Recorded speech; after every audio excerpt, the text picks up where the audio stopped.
আলহামদুলিল্লাহ ওয়াসসালাতু ওয়াসসালামু আলা রাসূলিল্লাহ ওয়া বা'দ। সুপ্রিয় দর্শক শ্রোতা ভাই বোন, আমাদের জীবনে এমন কিছু সময় আসে যখন দেয়ালে পিঠ থেকে যায়, যখন আমাদের নির্দিষ্ট চাওয়া পূরণ করা ছাড়া আর বিকল্প কোনো পথ সামনে খোলা থাকে না। এ ধরনের পরিস্থিতিতে আল্লাহ রাব্বুল আলামিনের কাছে আমাদের মনের একান্ত কামনা বাসনাগুলোকে পূরণ করবার জন্য একটি বিশেষ পথ বাতলেছেন আমাদেরকে প্রিয় নবী সাল্লাল্লাহু আলাইহি ওয়াসাল্লাম, আর সেটি হলো ইসমে আযম। ইসমে আযম মানে হলো মহান নাম। আল্লাহ রাব্বুল আলামিনের এই ইসমে আযম তথা মহান নামের মাধ্যমে কোনো কিছু চাওয়া হলে তিনি সেটা পূরণ করেন। এই নামের মাধ্যমে আল্লাহকে ডাকা হলে তিনি সেটাকে সাড়া দেন। এ মর্মে নবী আলাইহিস সালামের অনেকগুলো হাদিস রয়েছে। অনেক উলামা একরাম ইসমে আযম সম্পর্কে বলেছেন যে এটি হলো আল্লাহ রাব্বুল আলামিনের যে মূল নাম আল্লাহ, সেটি তার অনেকগুলো গুণবাচক নাম আছে। তমধ্যে থেকে আল্লাহ রাব্বুল আলামিনের যে মূল নাম আল্লাহ, এই নামের মাধ্যমে আল্লাহ রাব্বুল আলামিনকে ডেকে যদি বান্দা কোনো কিছু চান কায় মনোবাক্যে অন্তরের গভীর থেকে, তাহলে সে দোয়া আল্লাহ রাব্বুল আলামিন অবশ্যই কবুল করেন।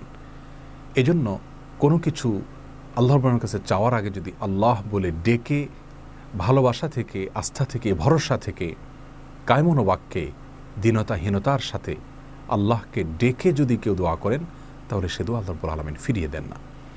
ইসমে আযম সম্পর্কে আরও নির্দিষ্ট করে আমরা নবী আলাইহিস সালামের যে হাদিসটি দেখতে পাই, সেটি তিরমিজিতে বর্ণিত হয়েছে, আরও বিভিন্ন হাদিসের কিতাবে বর্ণিত হয়েছে। সে হাদিস সম্পর্কে বিশ্ববিখ্যাত হাদিসবিদ হাফিজ ইবনে হাজার আল আসকালানী রাহিমাহুল্লাহ ফাতহুল বারীতে লিখেছেন যে ইসমে আযম সম্পর্কে সবচেয়ে বিশুদ্ধতম হাদিস হলো এটি। আর সেটি হলো এই যে বুরায়দা রাদিয়াল্লাহু আনহু বর্ণনা করেছেন, এক ব্যক্তি নামাজের মধ্যে একবার কিছু বাক্য বলে উঠলেন। নবী সাল্লাল্লাহু আলাইহি সাল্লাম তার কথাগুলো শুনলেন। তিনি বলে উঠলেন, আল্লাহুম্মা ইন্নী আসআলুকা বিআন্নী আশহাদু আন্নাকা আনতাল্লাহ লা ইলাহা ইল্লা আনত আল আহাদুস সামাদ আল্লাযী লাম ইয়ালিদ ওয়া লাম ইউলাদ ওয়া লাম ইয়াকুল লাহু কুফুয়ান আহাদ। তার মুখে এই বাক্যগুলো শুনে নবী আলাইহিস সালাম বলেছেন, নিশ্চয়ই এই লোকটি ইসমে আযম পাঠ করেছে। ইসমে আযমের মাধ্যমে আল্লাহ রাব্বুল আলামিনের কাছে কোনো কিছু চাওয়া হলে তিনি সেটা ফিরিয়ে দেন না। এর মাধ্যমে আল্লাহকে ডাকলে তিনি অবশ্যই তাতে সাড়া দেন। এই হাদিসের ভিত্তিতে অনেক মুহাদ্দিসিন ইকরাম বলেছেন এটি হলো সেই দোয়া যেটাকে ইসমে আযম বলা হয়, যার মাধ্যমে এটি পাঠ করার পর আল্লাহর কাছে কোনো কিছু পেশ করলে সেটাকে অবশ্যই আল্লাহ তাআলা পূরণ করেন।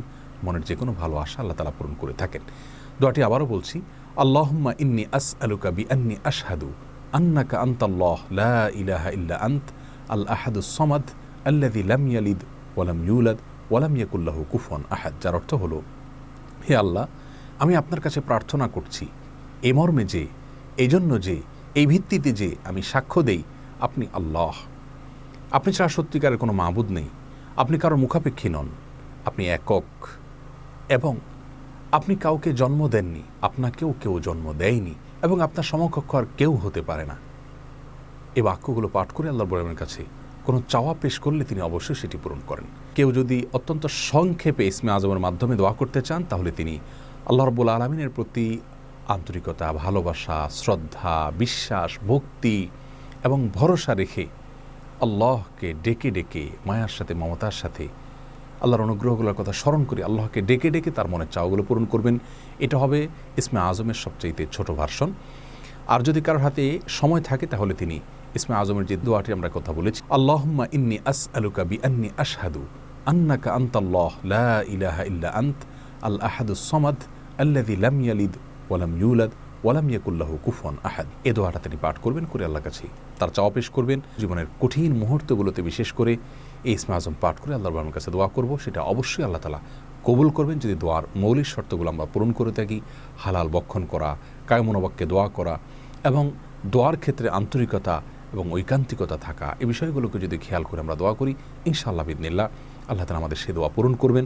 কোনো কারণে সে দোয়া যদি পূরণ হতে আমরা না দেখি, তাহলে সন্দেহাতীতভাবে আমাদের বিশ্বাস রাখতে হবে এটা পূরণ এই মুহূর্তে না হওয়ার মাঝে আমাদের জন্য কল্যাণ নিহিত আছে। আল্লাহ তাআলা এর বিনিময়ে আমাদেরকে আখিরাতে দিবেন।